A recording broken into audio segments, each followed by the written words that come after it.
people's duty is to draw attention to error.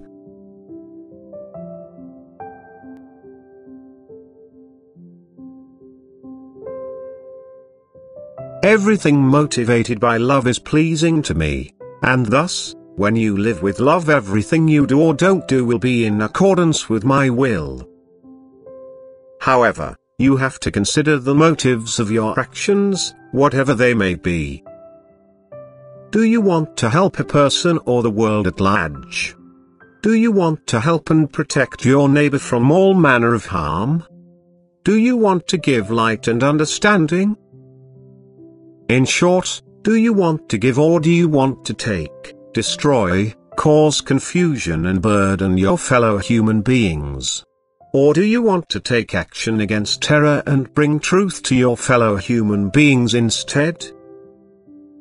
You have to consider all this in the light of love, thus it has to permeate you if your every action is to correspond to my will.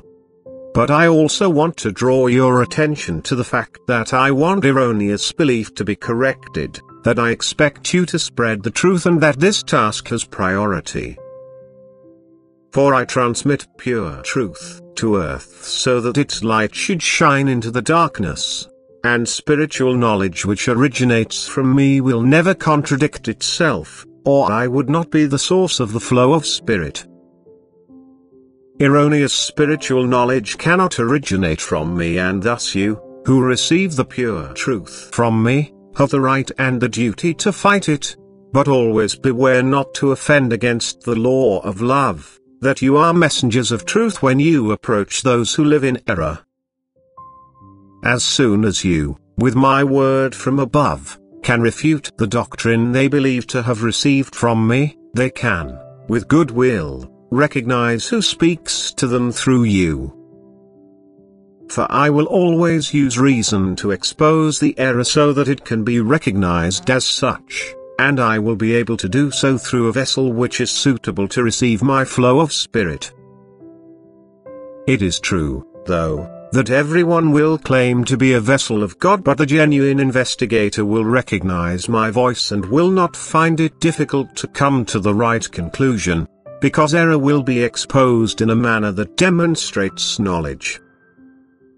Nevertheless, people also have to employ their will in order to recognize my voice. If this will is not present, then even the most lucid reasons will not be understood, and the person will hold on to his misguided belief in spite of clarifications and appropriate references.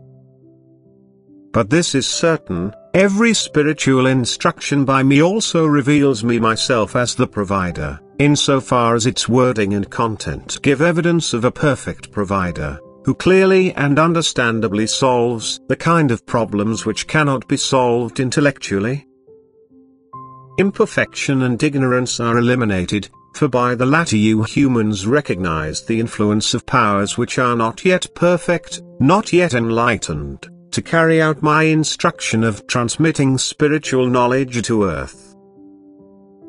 If the human being himself in his arrogance fails to recognize such imperfection, then the pure truth given to him by my messengers will not give him clarity either, because he lacks the inner humility which would also guarantee his understanding of eternal truth. Hence time and again you will meet with resistance where the adversary has already established himself by giving false information, and people are not willing to let go of him in the firm belief to have received the information from me myself. However, I allow every human being's freedom of will. I will merely contact him now and again and try to make him take notice. But only his will makes the choice. Amen.